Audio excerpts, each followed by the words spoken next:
Hello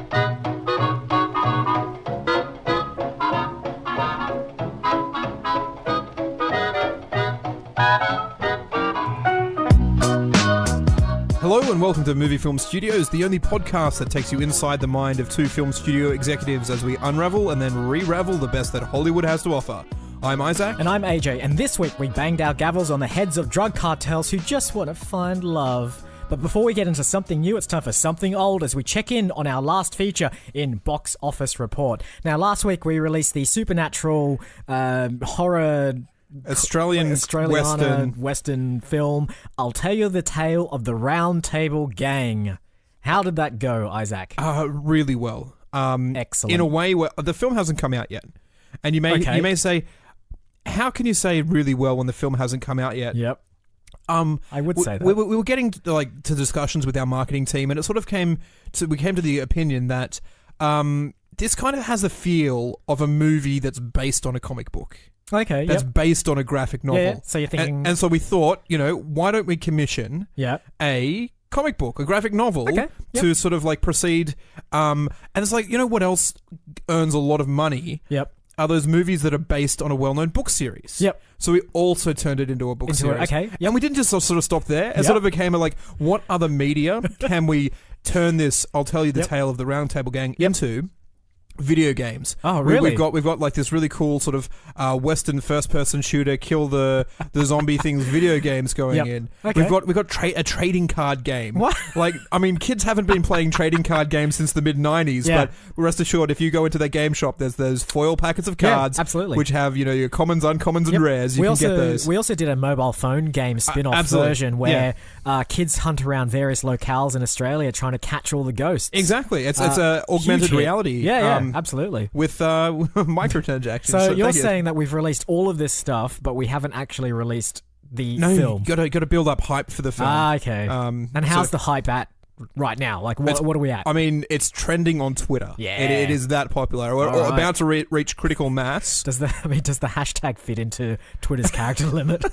It's merged into hashtag because we had to cut out all of the vowels, all of the space, most of the consonants, and definitely that apostrophe in aisle as well. Yeah. Okay, great.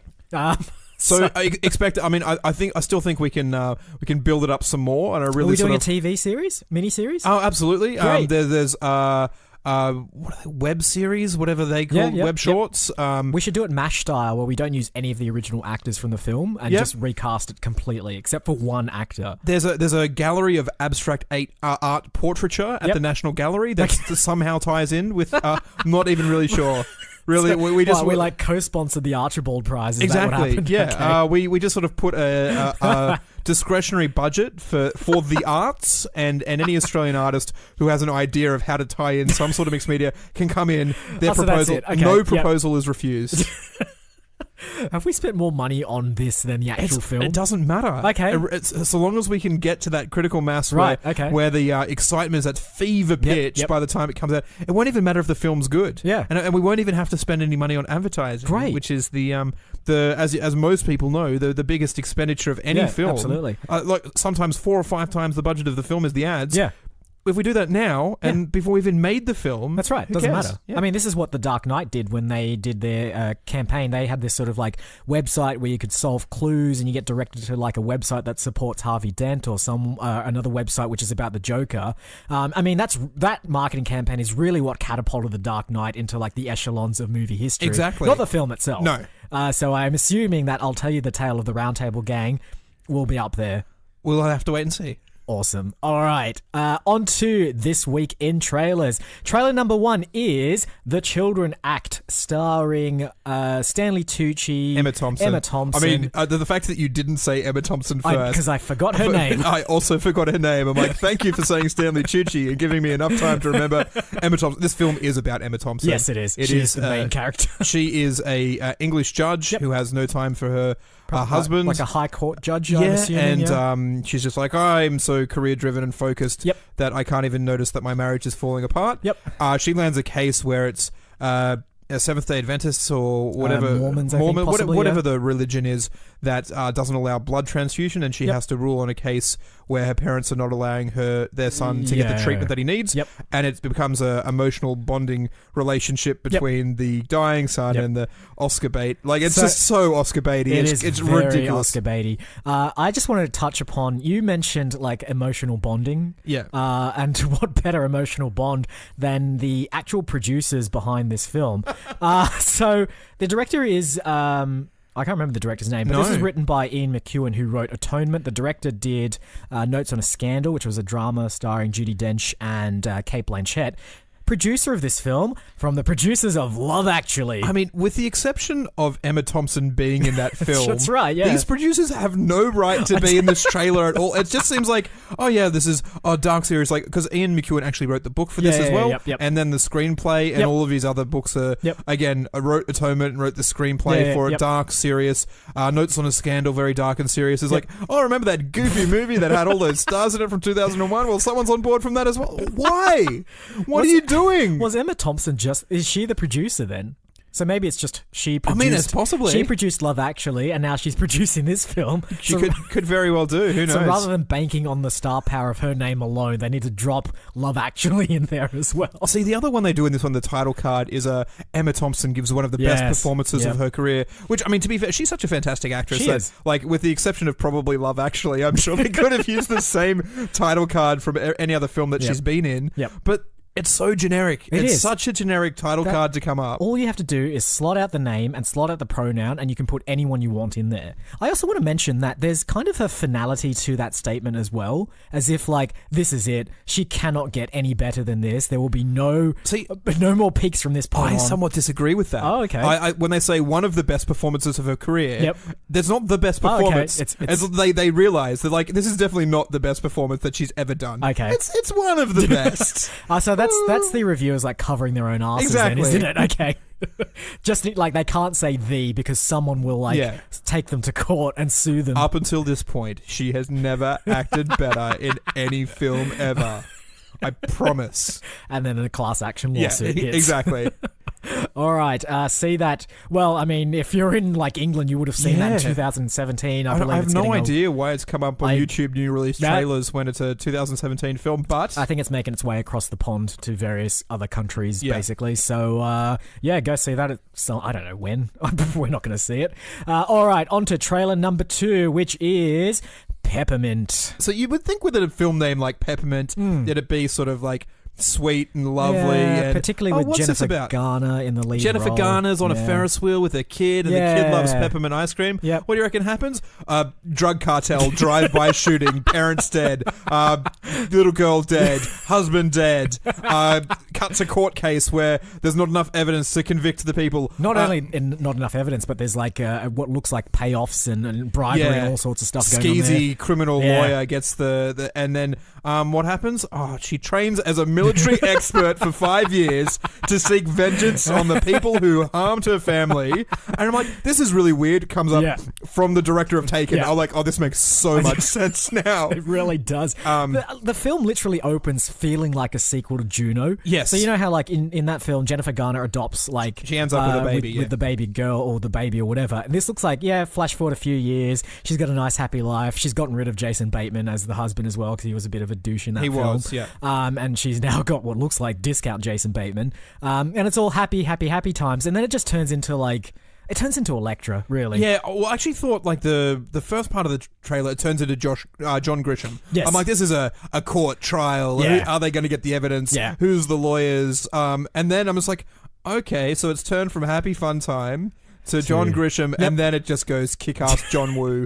Just like, she's slotting knives into belts, she's got guns, she's dressed as a homeless woman patrolling the streets, killing gang members and hanging them from Ferris wheels. And it's like, What happened? There is a version of Liam Neeson's sort of speech in this film as well. Yeah. So she sort of says, like, I'm going to come and kill all of you, and then I don't know what I'm going to do after that. It doesn't quite have the same gravitas as Liam Neeson's version. No, there is a moment in there as well. It's like, do you really think that she did this? She's, been mourning the death of her family for... Yeah. I would have loved that speech to be, do you really think she has a particular set of skills? Do you really think she could hunt down people like this for... Yeah. Well, I mean, hey, kudos to the Taken director for just sort of sticking in his wheelhouse. We look back in his film history, and in his earlier career, he was like the second unit cinematographer for what was that film? The Jack Nicklaus film, the comedy. Something's Got to Give. Something's Got to Give. Yeah. It's like, what a career turn. Yeah, exactly. Going from old people romantic comedies to, I suppose, I kind of want, like, I haven't seen that film, but I wonder if there's like a few like B shots in that film where there's like really like crazy whip panning cameras and like 360-degree rolls and stuff, and then it just goes back to a normal there's tame comedy after that. A lot more dead Bulgarians in Something's Got to Give than you remember. So... Fair enough. All right, on to trailer number 3 for this week's episode, and it is Old Boys, a remake of a play called Cyrano. Yeah. I'm not sure if it's a remake so much as like a reimagining. Like, I would say, so Cyrano de Bergerac, I wasn't terribly aware of the play itself, but you've seen the trope where a person helps two other people fall in love, but is actually like the third wheel in the love triangle. Yeah. It's Hitch. It's it's even sort of elements of Taming of the Shrew or 10 Things I Hate About You in there as well. Yep. It's the manic pixie dream girl trope as well, sort of in full effect there, because it's sort of in this film it's sort of like a very cute French girl who this nerdy kid kind of bumps into and sort of immediately falls for her, but she's sort of interested in the tall handsome friend, and then he helps the tall handsome friend look less like he's a bumbling idiot, and she falls in love with his personality, but it's not the tall handsome friend's personality, it's my personality. Exactly. You love me all along. Who are like Pretty in Pink, or they all have elements of this sort of like romantic love triangle. That's right. It was me all along sort of thing, and apparently that originates with Cyrano de Bergerac back in 1896 or something along those lines. This sort of brings it into, I guess, the British school system of like I want to say the 70s or the 80s. Late 70s. It's got that element of CRT TVs, the Super 8 film that they're making sort of video messages that they're sending back and forth. There's the Dead Poets Society style sort of old English boarding prep school kind of thing. They may be on holiday in France, or maybe the French girls come across. They're doing rugby. I think like it's the French girl is sort of in England because her dad is teaching at the school. Oh, possibly. Yeah, so something like that. But you see like the muddy outfield where they're packing the scrum for a game of good old fashioned rugby. Nary a sunny day in sight in that film, that's for sure. This looks... It's all right. The main kid in this is a actor who was in The End of the Effing World, which was a Netflix series. I quite enjoyed it. And he was very good. He's a bit sort of weird looking. Alex Lawther, yes. Yeah. I described him as a discount British Frankie Muniz. That's exactly what he looks like. But he was very good in that. He kind of looks all right in this, but it kind of has a feeling of like a very sort of sappy, nostalgic, remember when we were boys and all these bubbling feeling. And like...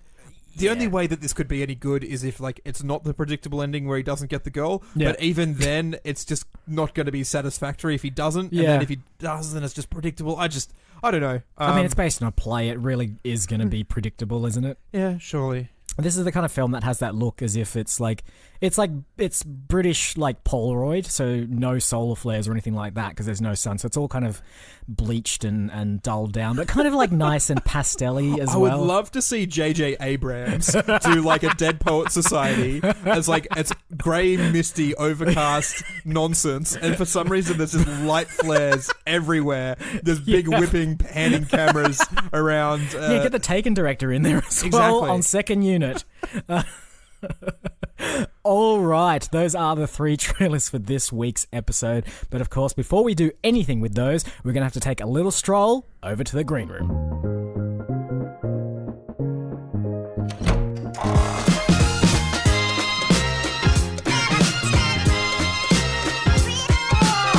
All right. Let's recap the three options that we've got. We've got a parent with dead child revenge action film. Yep. We have a parents with soon-to-be dead child. Yes, battling a court case. That's more of like a high-powered corporate. Yes. Emotional rediscovery of what life means sort of film. And we have a tale of youth love teen and romance, romantic triangle. Comedy, indie, yada, yada, yada. Now, I chose the film last week, so the duty has been handed over to you. What have you got for me? There's one that's definitely very much more movie film studio than the others. Yep. The dead kid revenge action gun thing. Yep. I mean, we can do a good job with that. Yes, we can. I'm actually kind of feeling Old Boys. Yeah? With the kind of the nostalgic remembering of your childhoods, what was it like to be a teenager, some sort of like historic period setting, some sort of love triangle, and definitely like a Hitch vibe to it, where Will Smith is trying to get people to fall in love with, by feeding them lines. You mentioned a historical context there, and most of these films tend to go not even into modern history, sort of like maybe 10, 20, 30 years ago. Exactly. Where you still recognize most of the tropes and you still recognize most of the actions that these characters sort of go through. I mean, how far back can we go before it starts becoming a bit unrecognizable? And let's keep in mind as well that like period love with like, Jane Austen and Pride and Prejudice and all that kind of stuff exists. Do we need to go back further than that? I was going to suggest we actually draw from our own experience and go back as far as the late 90s. Oh, okay. Yep. Yeah, you know what? That has not been romanticized yet. No, I don't think people are old. Like, because what was the Neil Gaiman one from a couple of weeks ago? Yeah. I've forgotten. It was it was also Manic Pixie Dream Girl or whatever that one was called. Oh yeah, that one with the kind of weird alien. Yeah, it was girl. with that sort of like early 80s punk rock scene. Had it to, like, and yet Neil Gaiman's a couple of years older than us. Yep. And so that's what he's remembering. But no one's really remembered the late 90s with that sort of nostalgia. Yeah. The Freddie Prinze Jr. was A-list box office. Sarah Michelle Gellar. They're still together. Still together. Yeah, good on them. The fluorescent clothes of the early 90s looked so tacky, but for some reason we all still had them. Wow, geez, what else was happening in the 90s? I was there, but I can barely remember it now. Yeah, it was the height of the boy/girl bands. Yes, yeah. Spice Girls, Backstreet Boys, NSYNC. Take That. Human Nature, the Australian version of that one. Who are still going, by the way. Okay, the 90s. This is good. I'm also thinking of stuff like Fresh Prince of Bel-Air as well, in terms of like that. There's a bit of like the cool urban hip hop scene was starting to emerge, but it was still a little bit sanitized. It wasn't like the nitty gritty hardcore stuff yet. It was sort of like Will Smith sort of like crossing his arms in front of camera and doing like a little pout to the lens. So Friends and Seinfeld were ruling the airwaves. Right, yep. The Simpsons was a big thing too. Oh yeah, it's true. It's TVs were in 4:3 aspect ratio instead of 16:9. All right, okay. So where do we start with this? Where should we put this? Where should we put this in terms of? Again, we can go from personal experience. Yep. What's your personal experience of love triangles of the late 90s? Okay. Primary school for sure. Definitely had a crush on a girl who ended up making out with one of like the bad boys of the school. Oh, this is the story. Yeah. This is Cyrano de Bergerac all over again. You lived it. I did. But unlike de Bergerac, I did not get the girl. Not even close. I'm not sure if any of my former classmates are listening to this. They may remember this particular story, but a particular girl in my primary school went and made out with one of the bad guys of the school as well. Who had absurdly bad breath, if I recall. Yeah. So that can't have been that enjoyable. But anyway, in this story, like the protagonist, who is a somewhat, we can call him J.A. or something so innocuous that you would never realize that it's about you. Sure. But you have to befriend the bad boy. Yep. and although it tears you up inside, you have to make him better for the girl that you like. Oh God, yep. I mean, we've all been there. We've all done it. Well, no, the opposite situation for me was just like getting friend zoned. That happened a lot. Yeah. But this is the chance. This is what Hollywood directors and A-list movie producers get to do. They get to rewrite history. Yep. Unlike, everyone ever who's ever been anyone getting friend zoned. Yep. Absolutely happened 6, 7, 8, 9, 10. I don't know. It's happened so many times. Can we turn this on its head though? So what if the lead character has someone that wants them, and the whole idea is that you now have to try and push them onto someone else instead? Oh right, I like this idea of the inverse of this Cyrano de Bergerac. So if you imagine like our lead character sort of has someone who's vying for his or her affections, but they're not that interested. They're not really into them at all, but they think that this other person might be more what they're looking for. So the film is sort of about how do we like do the old switcheroo? You know what this reminds me of, and it's sort of like they do a romantic triangle. Yep, romantic triangle is like a really simple shape. Yeah, it's like the most simple shape, really. Yep. Because otherwise, you get a line, you add a third point in. Yep, you've got a triangle. Yep, I'm thinking of a romantic pentagram. Where it's 5 points, and every other point is connected to each point. Yep. So there's four points of connection. Yep. For every character. For every character. Yeah. So we have 5 characters. Yep. And they all have some sort of romantic interaction. Yep. With all 4 of the other characters. Great. You know what I'm doing now? Yep. Is I'm just doing Love Actually. Well, I think we can change that because you mentioned pentagram. Do we need to bring Satan into this? Is there some sort? I mean, there's definitely Goth Chick. Yeah. She's definitely part of this. Yep. I mean, can it be what if it's a satanic cult and they all develop feelings for each other? So as part of like coming into this cult that worships Satan, I get the Wiccan and the Wicca sort of like movement of like they're all fans of Buffy. Yeah. That's how they all sort of unite together. Yep. And some of them just take it a little bit more seriously than others. Yep. And that's I actually like that. I like that as the setting of our late 90s. Yep. Romantic. That was totally in. Like Charmed was big back in the day in that sort of era, or that might have been sort of early 00s. But it feels like that sort of The Craft as well. Yeah, that was exactly. huge back in the 90s.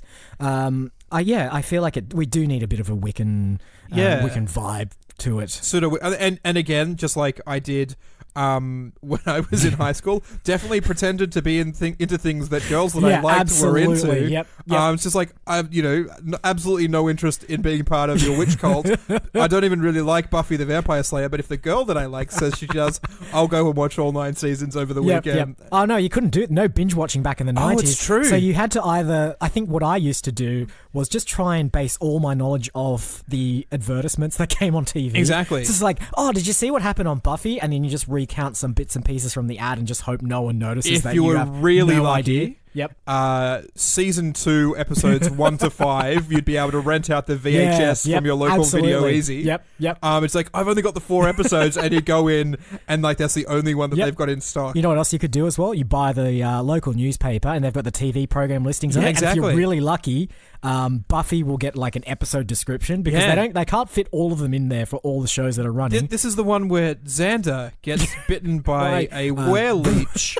I remember it. Yeah, did you see when that happened? Oh my god, it was so intense. I was like in tears when that happened. How did you feel about it? So the question is, do we set this in the real world then? Are we going to put some sort of supernatural overtones? I mean, I think we try and keep it as grounded as possible. Yeah. This whole thing is also kind of reminding me of the first Back to the Future. So that film has its kind of like sci-fi time traveling element, but like a good 2/3 of the film are about this sort of weird love triangle between Marty McFly, his mum, and his dad. Yeah. So maybe it just needs that. It just needs like a sprinkling of the supernatural, but it's not really the focus of it. It's just like a scene setting thing. It's just a way to like set up the story basically. So they're a Buffy fan club. Is that what we're going to do? Yeah, sure. We'll have to get the rights to Buffy, I guess. Yeah, I mean... well, let's just get Joss Whedon to direct it as well. Yeah, he is a very close personal friend of ours. Yep. He's coming around to dinner for a roast on Sunday. We just ask him then if he's interested. So. Okay, great. So, we've got 5 characters. Yeah. And they all... So, hang on, how does this work? So, are you saying that, like, one character likes 4 people? It doesn't. Each of them likes 4. They don't have to like the other person. Yep. So long as the other person likes them. Yep. There is a line of interconnection which Right. creates a point of interest between those 2 characters. Yep. And it doesn't need to be a romantic relationship. Yep. It can be a friendship relationship. It can be a you could have a brother and sister. Like Yep. that could. So whatever the relationship is. Yep. Each character has a unique and explorable interpersonal relationship with every other character there, but it's only one, and it has to draw out a perfect pentagram, and that's my only stipulation. Okay, brilliant. So maybe one of them is sort of like, you are the perfect person for me to be able to do this like blood rite of passage kind of. You're really hitting the. I am really hitting the witch. it. I think there is definitely a character. Yep. Who is just way too into the ritual sacrifice element of it. So it's someone that, like, Buffy is actually real. This is a documentary. These things actually exist in the real world. And we'll call that character Joss. All right. I think what we have to start thinking of now are the characters themselves. Yes. And there's no better way of coming up with character than just coming up with the actor that you want to play that character. Yep. Great. So look, I'm sticking with Joss as our first character, who's way too far into Buffy and thinks it's all real. We're going for like primary school aged or teen. No, it's got to be 25-year-olds playing 15-year-olds. Yeah, absolutely. And I mean, do they actually need to be 25-year-olds, or can they just be like people who kind of look like they could play younger? Like, I mean, maybe you've seen my picture on the website, but like, if I shave, I look pretty young. But I'm nowhere near 25. No. This is going to be something like that. Like, possibly. Okay, great. So, oh man, we've used all our young. I mean, we used Andrew Garfield recently, and I mean, he's like older than I am, and he was playing like a teenager in The Amazing Spider-Man. I think. What did we use him in recently? In Striped. He was playing Bill. He was playing Bill Davies, Jim Davies. Sorry, the creator of Garfield. Purely because of his last name. Yeah. I mean, I'm happy with Andrew Garfield to play Joss. Because, I mean, he's got that kind of, like, he can sometimes have that manic energy that feels like he's a bit too intense. Exactly, and he's got that whole sort of, like, now I'm just going to go away, so just leave me alone for a bit, okay? I'm upset. Yeah, absolutely. He's also the kind of actor that sort of does those big multi-billion-dollar budget films and then goes away and does, like, half a dozen auteur films where he's playing some weirdo character. I also want to chuck Robert Pattinson into the mix. Oh, why not? I think he's like... that's perfect. I think, did you mention... Oh, no, you mentioned it for Harry Potter, but I think it's probably the same for him. Like, he's so rich off, like, Twilight Returns that he can just go ahead and do whatever he wants. David Lynch comes calling for a film. Yeah, I'll do it. Why not? Yeah. Some other weirdo director comes in with like some bizarre period piece film. Yeah, he'll do it. So I think like Robert Pattinson needs to be in this film. He needs to be playing...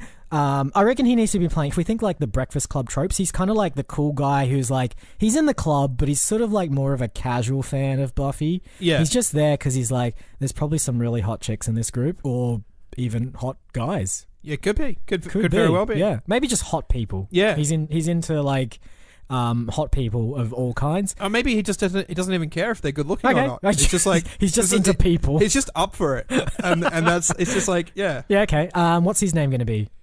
So Robert Pattinson playing Brick. Okay. Okay. Brick. Andrew Garfield as Joss. Who else have we got? We could have anyone. I really liked the stipulation here of, and I kind of think the only way we can get actors to be in this film is if they've earned so much money doing other films, they just don't care what they're in. They just don't care what they're in anymore. Yep. So there's no reason why, like, I don't know. Natalie Portman? Yeah, I think she cares a little bit too much about what she's in. That's a shame. And I mean, yeah. Keira Knightley? She's running high on Pirates of the Caribbean Returns. She has so much money. Yep. And she like is so stick thin that she could definitely absolutely play like a 15-year-old. Yeah. All right, so Keira Knightley's in. What's her character going to be like? I mean, I don't want with her to be like the waif-like quiet one, because I think that's something that she... You know what? I reckon she could probably play Robert Pattinson's brother or sister. Like, okay, yeah. They have a bit of a sameness to them that I'm like, yeah, they could they're be siblings. They're siblings. They're twins. They're twins. Great. Like fraternal twins, is it? What's the one where they're not identical? Yeah, that's the one. So fraternal twins. Sure. Okay, great. What's her name? What was his name? Brick. Mortar. But then you have Brick and Mortar, and it just sounds like Rick and Morty. Oh, yeah. I mean, I think, again, as uncreative as I was in coming up with the name Brick, I feel as though the parents were also... They weren't hippies in that way. They were just, like, ridiculously, like, uncreative. Did they just name their kids after, like, the 3 houses of the 3 little pigs? So Straw. Her name is just Straw. I actually quite like Straw as a name. What happened to Sticks? He got huffed and puffed. All right, so her name is... Straw's nice, and, like, maybe it matches her hair color as well. Exactly. Because she's, like, a sort of pale... blondie, sure. I guess. Sure, why not? Great. So that's how many is that now? 3? Okay, so we need 2 more. Don't make me come up with more actors. Hey, you're the one that decided on the pentagram. I did decide to overcomplicate it. All right, hang on. No, Emma Watson's too young. She's actually... I mean, she's only like 20-something years old. That's not old enough to play a 15-year-old. Who else is young-looking but not young at all? So you mentioned... that the guy from Old Boys looked like a discount Frankie Muniz? Yeah. What is Frankie Muniz up to? I don't know. He's probably earned so much money from Malcolm in the Middle that he just doesn't need to be in things anymore. No, he doesn't. He became a race car driver, actually. Really? Yeah. So we'll bring him back. He can be like... Surely he can be like the sporty, athletic one. Exactly. Zipping around, kind of maybe. Well, you say race car driver. I like. There was a kid at my school who went on to become a race car driver. Who used to like build cars with his friends. Oh, wow. And he was the guy who had the muscle car. You could hear the engine coming down the street when he was coming into school. Yep. I reckon that's Frankie Muniz for sure.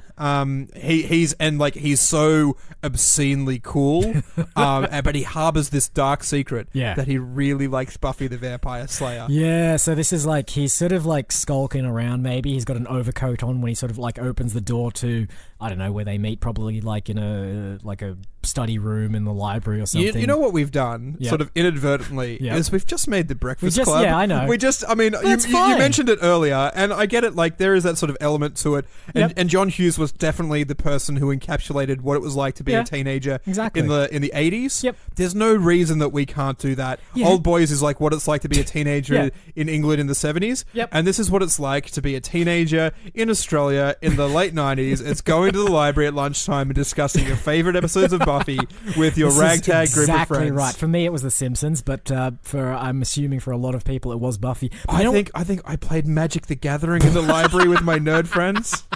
Oh God, I thought I was a nerd. That's right. But you know what's great about this discovery as well?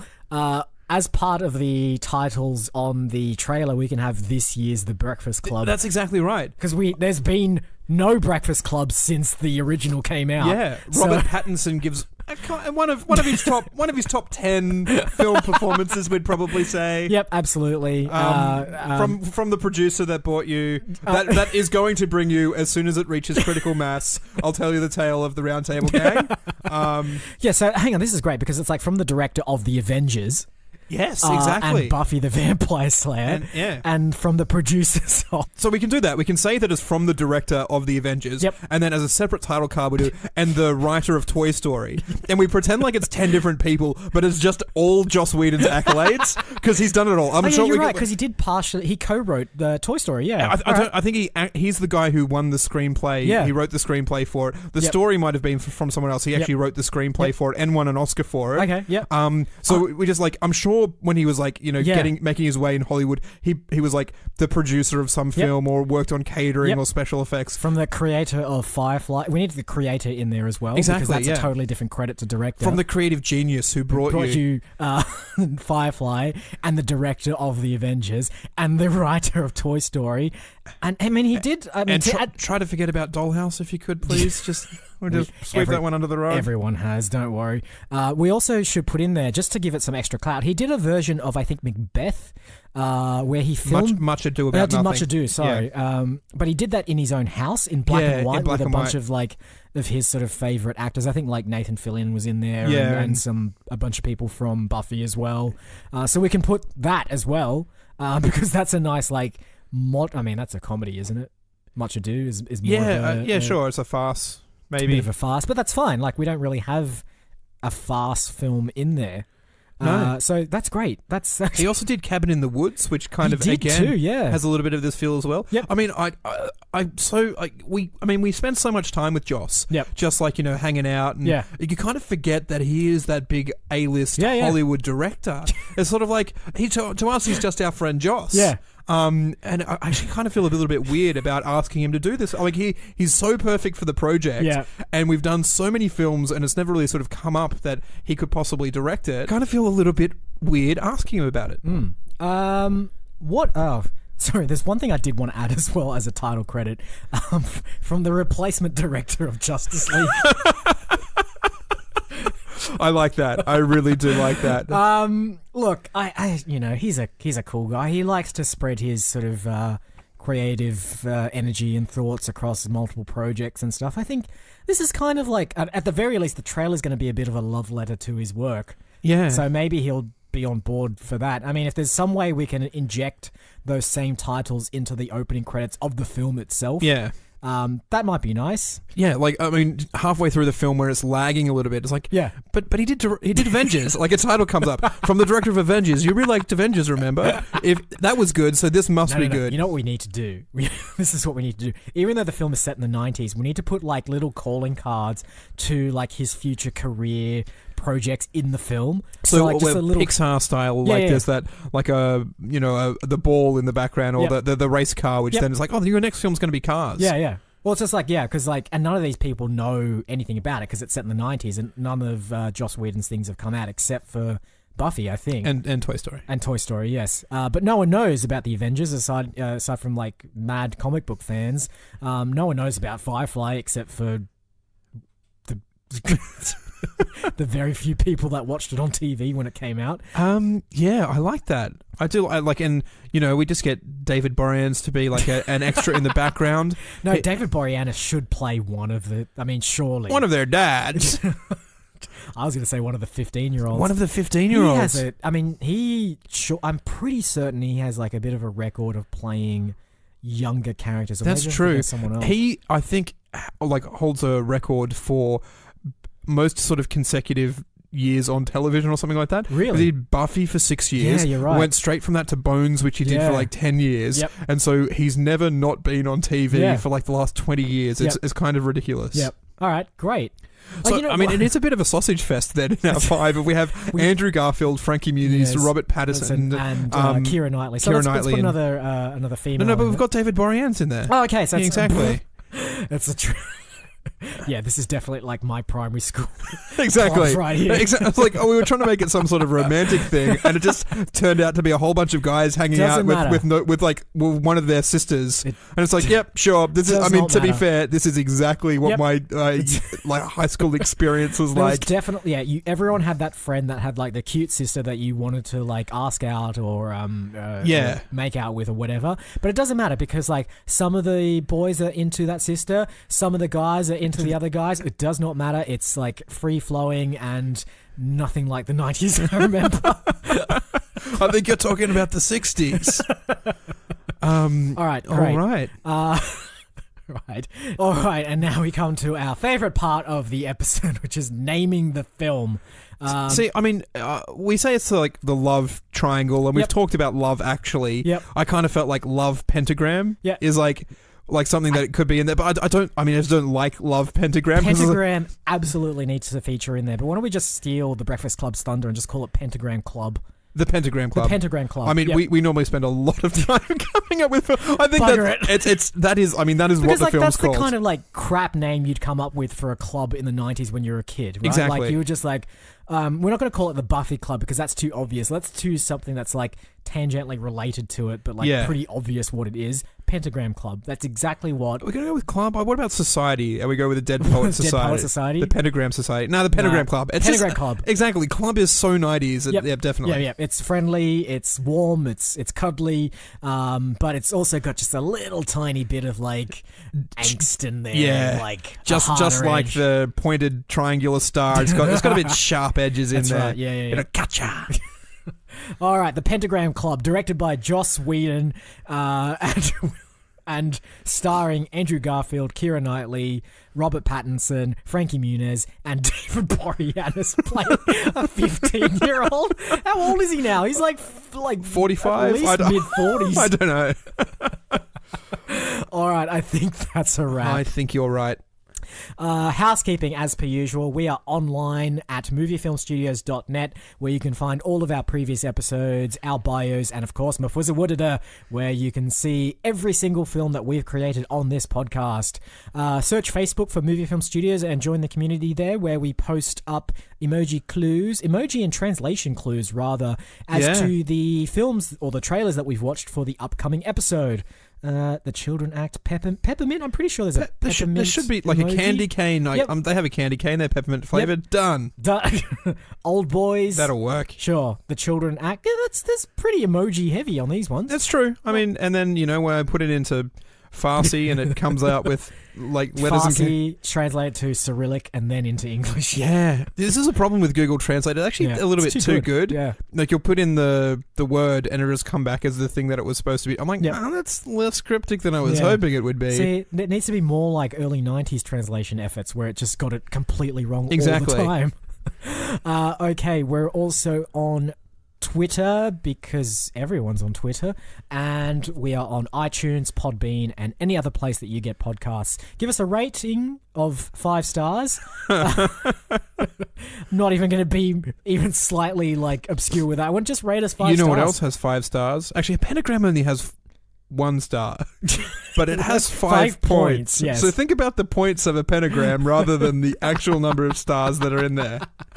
All right, why don't you try and count the number of triangles that there are in a pentagram?